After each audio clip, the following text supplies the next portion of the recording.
Topic हम लोग कर रहे थे एप्लीकेशंस ऑफ गॉस थ्योरम। इसी टॉपिक को हम लोग आगे कंटिन्यू करते हैं। क्लियर है? आज का अपना एप्लीकेशन है जो गॉस थ्योरम का, वो है electric field due to an isolated solid sphere. Means अब हम बात करने जा रहे हैं सॉलिड स्फीयर का। मींस स्फीयर अंदर से खाली नहीं है, मींस स्फीयर के अंदर वैक्यूम नहीं है। क्लियर है? क्लियर? देखते हैं हम लोग कैसे करना है अपने। तो सबसे पहले हमें ये एक सॉलिड स्फीयर गिवन है, इसकी रेडियस कितनी है? Capital R. क्लियर है? इस पूरे के पूरे स्फीयर पे जो चार्ज है वो है प्लस क्यू चार्ज। डन। इस पूरे स्फीयर पे जो चार्ज डिस्ट्रीब्यूट है वो है प्लस क्यू चार्ज इस पूरे स्फीयर पे डिस्ट्रीब्यूट है। क्लियर है? डन। क्लियर? तो हमें इस स्फीयर से निकालनी है इलेक्ट्रिक फील्ड की इंटेंसिटी। क्लियर? इस सॉलिड स्फीयर से हमें निकालनी इलेक्ट्रिक फील्ड की इंटेंसिटी। 3 केसेस होंगे फिर से यहां पर। पहला केस होगा point P lies outside the solid sphere, हम इस सॉलिड स्फीयर के बाहर निकालेंगे इलेक्ट्रिक फील्ड। नेक्स्ट केस में इनसाइड द सॉलिड स्फीयर निकालेंगे, और फिर लास्ट केस में हम निकालेंगे सॉलिड स्फीयर की सरफेस पे इलेक्ट्रिक फील्ड। तो हम लोग पहला केस, फर्स्ट केस करने जा रहे हैं पहले। When point P lies outside the solid sphere, means कुछ इस तरह से। क्लियर है? सेंटर है O से R डिस्टेंस पे कोई पॉइंट है P पॉइंट कहां दिख रहा है हमें? सॉलिड स्फीयर के बाहर है। इसका मतलब R ग्रेटर देन है किसके? कैपिटल R के, बिकॉज कैपिटल R रेडियस किसकी है? सॉलिड स्फीयर की, और स्मॉल r क्या है हमारा? वो पॉइंट, वो डिस्टेंस जहां हमें इलेक्ट्रिक फील्ड की इंटेंसिटी कैलकुलेट करनी है। क्लियर है? डन। यूज करनी है हमने गॉस थ्योरम। तो ऑब्वियस सी बात है, हम पहले इमेजिन करेंगे एक सरफेस। क्लियर है? एक क्लोज सरफेस इमेजिन करेंगे। क्लियर? तो इस स्फीयर को इनक्लोज करने के लिए जो क्लोज सरफेस इमेजिन करेंगे वो क्या होगी? वो भी एक स्फीयर होगा। इसकी रेडियस कितनी होगी? स्मॉल r, और सेंटर कितना होगा उसका? O। तो हमने क्या करा? O को माना सेंटर, R को माना रेडियस, और ड्रॉ किया एक इमेजिनरी स्फीयर। फिर से एक बार, O को माना सेंटर, R स्मॉल r को माना रेडियस, और हमने ड्रॉ किया एक इमेजिनरी स्फीयर। किस लिए ड्रॉ किया है? So that we can use Gauss theorem. Clear है? डन। तो सबसे पहला स्टेप क्या होगा हमारा? चार्ज है पॉजिटिव, इसका मतलब जो इलेक्ट्रिक फील्ड होगी जो हमें कैलकुलेट करनी है, वो इलेक्ट्रिक फील्ड किधर होगी? Radially outward. क्लियर है? डन। तो ये डायरेक्शन हो गई इलेक्ट्रिक फील्ड इंटेंसिटी की डायरेक्शन। क्लियर है? ये डायरेक्शन है इलेक्ट्रिक फील्ड इंटेंसिटी की डायरेक्शन, किधर? Radially outward. फिर हमने इस इमेजिनरी स्फीयर का एक स्मॉल एलिमेंट लिया जिसे आप बोलते हो एरिया वेक्टर। क्लियर है? इसकी डायरेक्शन भी हमेशा किधर होती है? सरफेस के परपेंडिकुलर, और किस तरफ? आउटवर्ड। आपको बताया मैंने, area vector is always perpendicular to the surface and किधर? आउटवर्ड। डन। क्लियर है?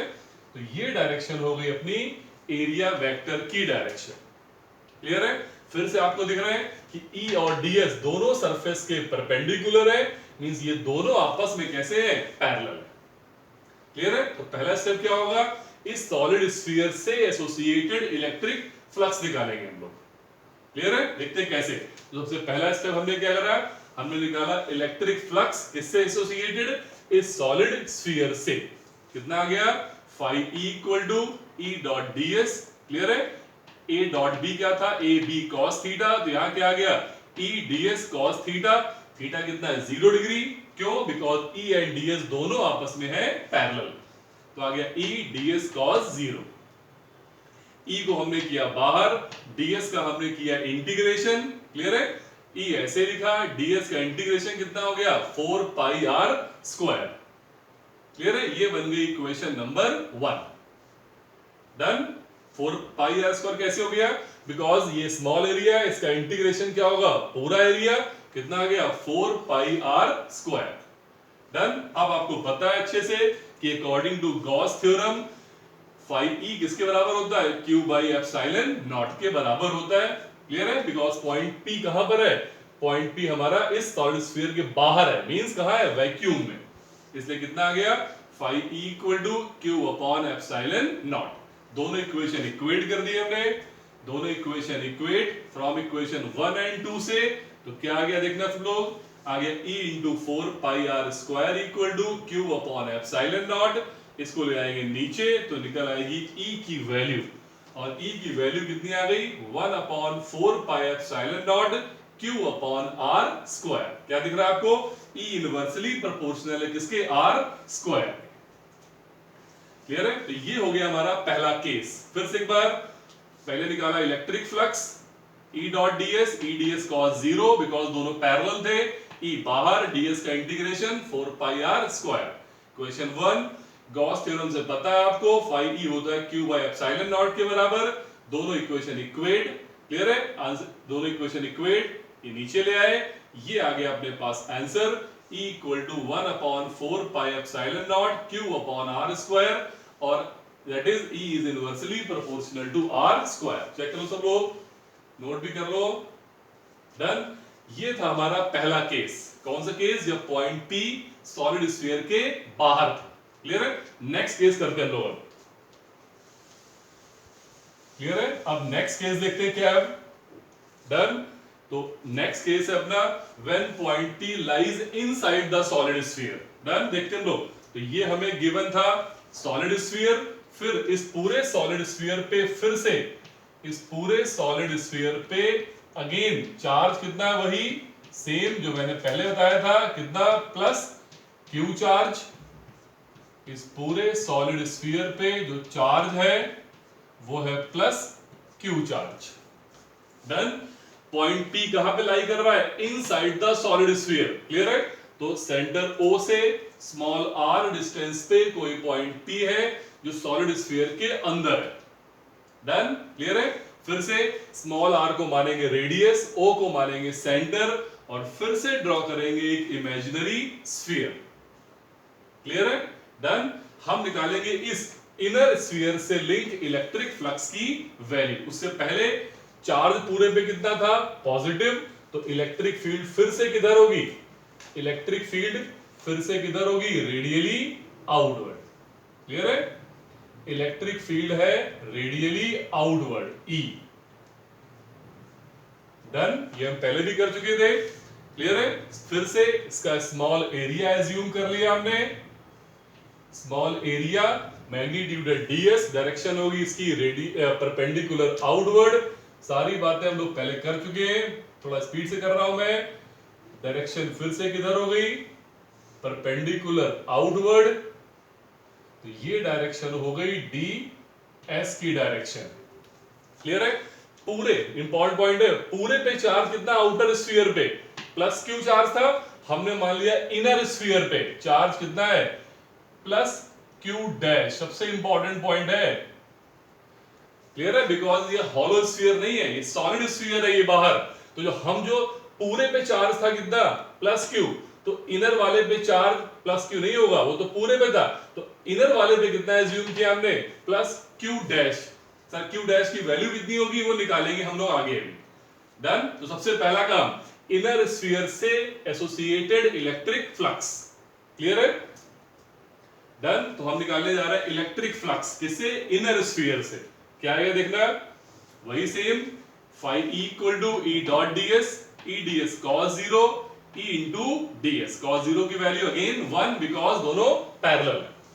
E ऐसे लिख, phi E equal to E ऐसे लिखा, ds का इंटीग्रेशन कितना हो गया, 4 पाई r स्क्वायर।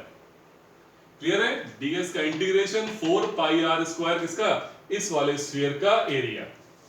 फिर से वही according to Gauss theorem.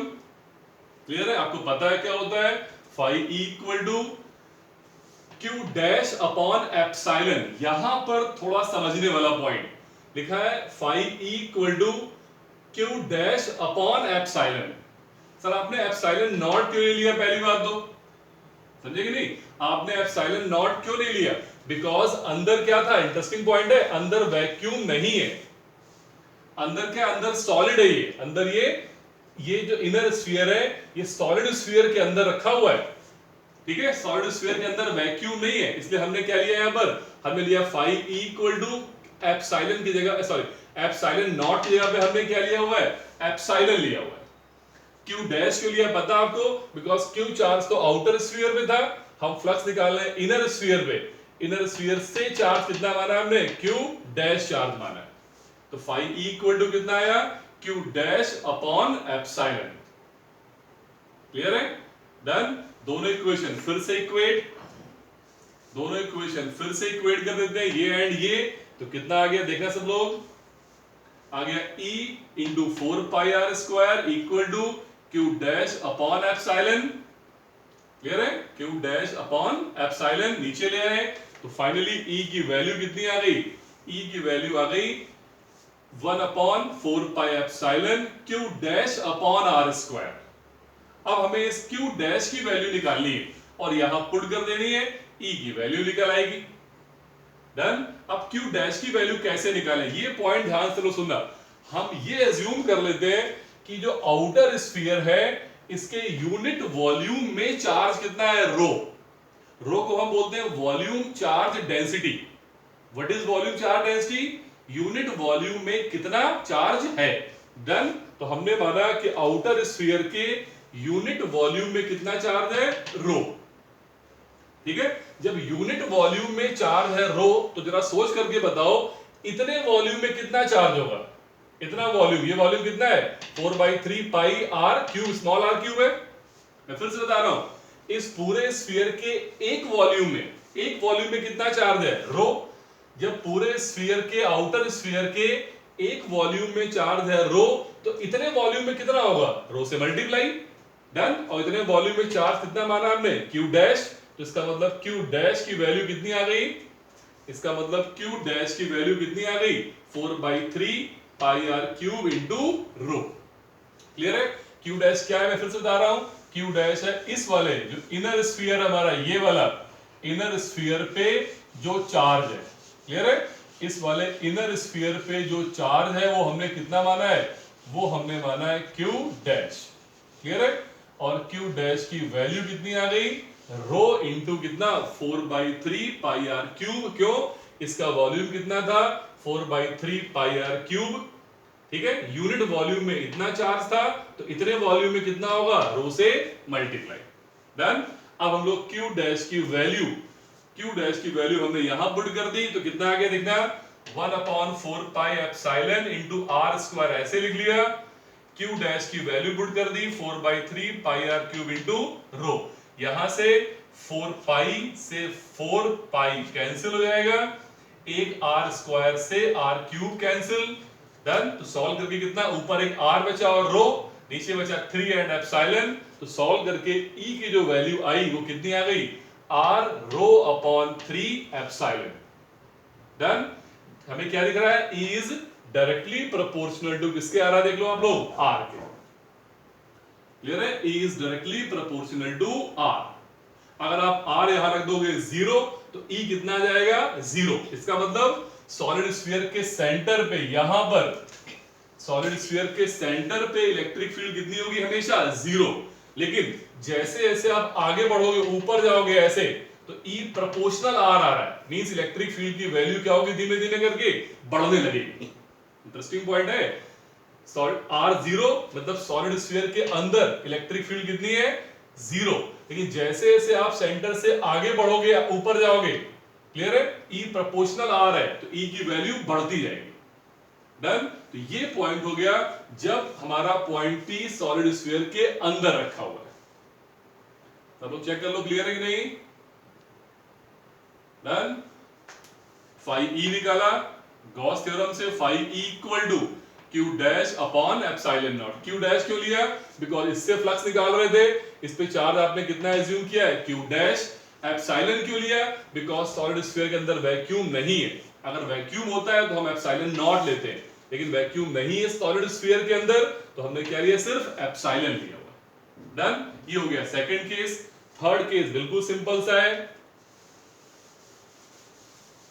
Clear है, थर्ड केस बिल्कुल सिंपल है। थर्ड केस में पॉइंट डी कहां पर होगा, सरफेस के ऊपर, मींस यहां पर कहीं, सरफेस के ऊपर मींस यहां पर कहीं होगा ऐसे, तो वहां आर और r, small r equal to किसके होगा, कैपिटल आर के। क्लियर है, देखते हैं लोग, थर्ड केस था अपना, पॉइंट P कहां पर है हमारा, सॉलिड स्फीयर के ऊपर है, तो स्मॉल r इक्वल टू किसके है, कैपिटल R के। तो जो पहला रिजल्ट आया था उसी फार्मूले में हमने जहां था स्मॉल r वहां क्या रख दिया, हमने कैपिटल R रख दिया।